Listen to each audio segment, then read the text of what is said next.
Well, Saturday was March 17th, and that means it's been 1 year since I've been doing game reviews. And during that time, I've reviewed some good ones, some bad ones, and some that need to be sent to hell where they belong. But anyway, I digress. It's time to commemorate this special occasion with something tremendously good. Something amazing. Something that will define this moment in the most perfect way possible.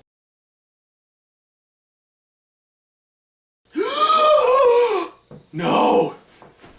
That's not true! That's impossible! No!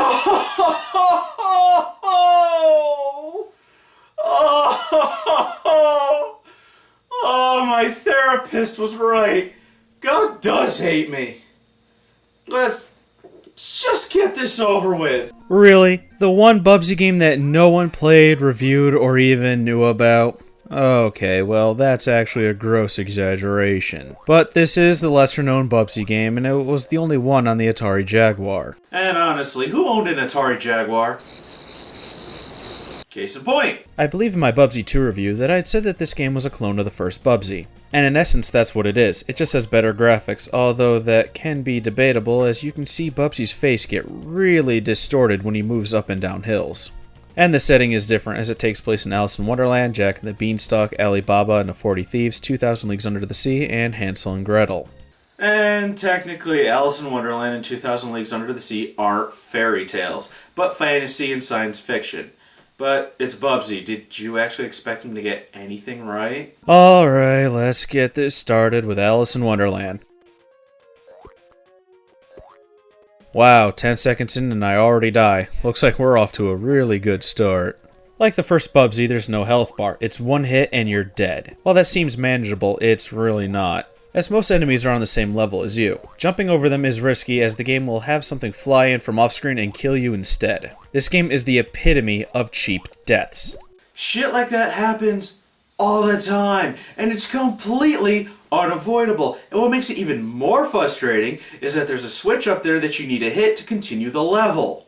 The sound is pretty bad too. It's lower than the Sega Genesis quality, and it varies several times throughout the game, ranging from Genesis to Super Nintendo to PlayStation in terms of quality.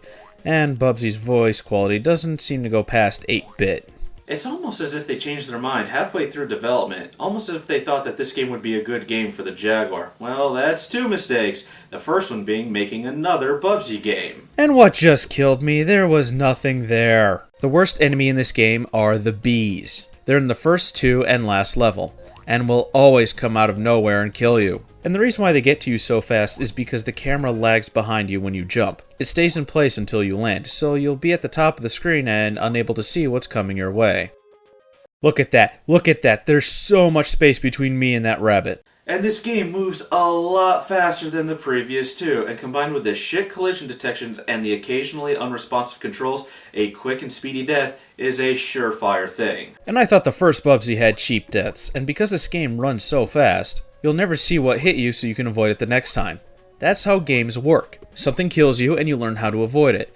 But you can die the same way multiple times because the level restarts instantly, never really letting you see what hit you. And there's just so much shit on screen. It's akin to that bullet hell that you get from games like R-Type. If you compare the amount of stuff that's on screen, it's almost triple the enemies and obstacles that were in the previous two games. And what the fuck was that? A delay? I'm way too far away from that for it to register. Or maybe it's because the game is just so fast that it goes full circle that it delays itself. You all saw that, right? Here, I'll play it again. Now, it looks like the game just restarted, but in fact, it made the egg that the snake throws appear, and the snake didn't even do the throwing animation. And you know what? This happens a lot more than you'd think. And keep in mind, this is the first stage. I have no idea where the level ends. I actually had to use the level select code just to show you the other levels. And because shit like this happens all the time, I landed on that stupid rabbit and I still died, and it was a clean jump. These levels are just too damn big. And you're required to explore every perilous inch of them. And they just love to add enemies to really tight tunnels, making it nearly impossible to get past them. Now this looks like it's going to be a difficult thing to get past, but he's not attacking, so I'll just go for, well, never fucking mind. Round 2. Fight. Now on to Jack and the Beanstalk. And this is just a palette swap of one of the last levels from the first Bubsy game.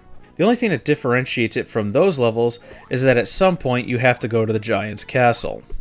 Do I even need to comment on that? And oh yeah, don't bother going onto these platforms, as there are collectibles at the top, but you'll never be able to get down in time before you're killed. And in the second part of the Jack and the Beanstalk world, they put barely avoidable banana crates right next to things like spikes. And now we go into the castle, and it's a pain in the ass. Well, the whole game is a pain in the ass, but this spot in particular. What you have is 2 clouds to stand on, a low-hanging ledge, and a huge gap to jump over. There are no other clouds to jump on, and you can't jump high enough to make your way onto the ledge, and these clouds give you no running space at all. Okay, maybe there's a way outside. Okay, maybe not. You gotta be kidding me. You just gotta be lucky, I guess, and that took 2.5 minutes to figure out. God fucking damn it, how the fuck am I supposed to tell when it's safe to land? I might as well have said fuck gliding. The only reason to glide is so that you don't die from a long fall. Well, that was kind of pointless in this case, and once again, bobcats can't glide. I've just died 3 times in 30 seconds.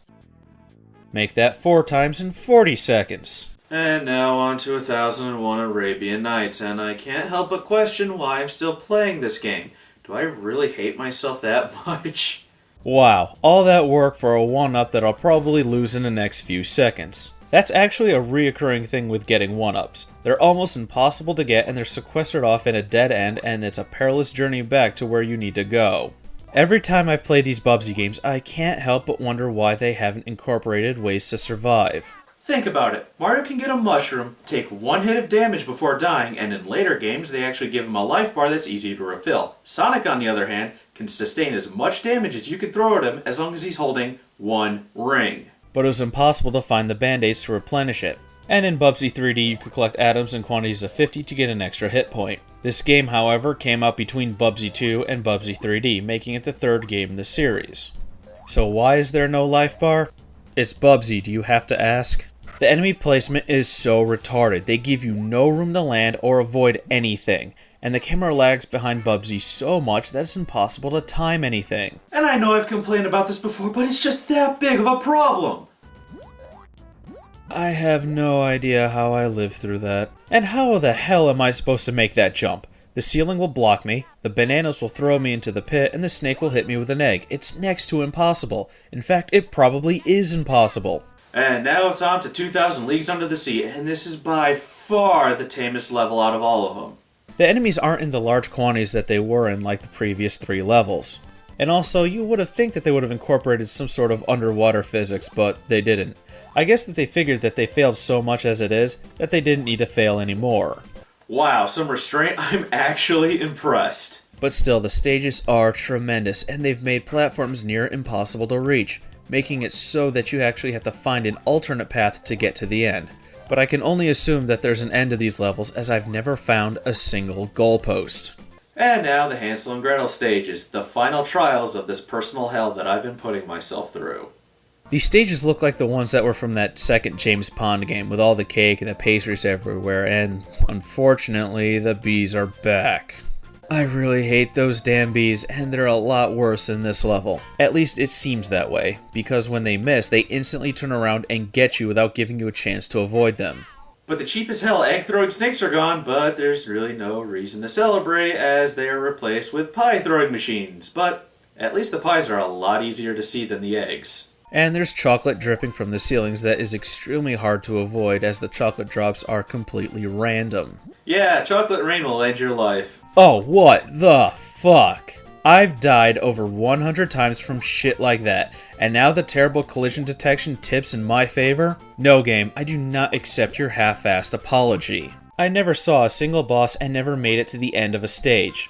Like I said before, I use the level select codes just to show the other levels. Some may call that laziness, but I see it as efficiency. So you may be wondering what rating I'm going to give Bubsy Fraction Furry Tales. Yeah, pretty much that. But now I've reviewed all the Bubsy games. There's no more Bubsy games for me to review. Ever. So now I can finally close the book on this furry failure of a fairy tale.